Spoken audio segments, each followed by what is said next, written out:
Gusto kong pumayat pero bakit napakasarap lumapon? Di naman pwedeng mag-aksaya at ipamigay, di rin dapat na itapon. Gusto kong pumayat pero bakit napakasarap lumapon? Ginagawa ko naman ang lahat pero bakit napakalakas ng hapon?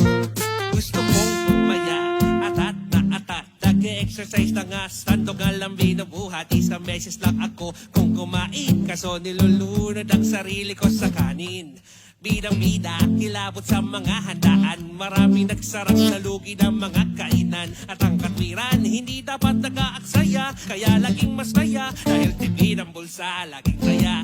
Sa tuwing naghahabulan, sa bus ginagawa akong punan. Ano ba yan, hindi makayo ko? Hirap tumayo, ikaw na lang ang lumakad, yoko nang lumayo. Sawang-sawa dahil laging hinahama, isa lang ang pangarap.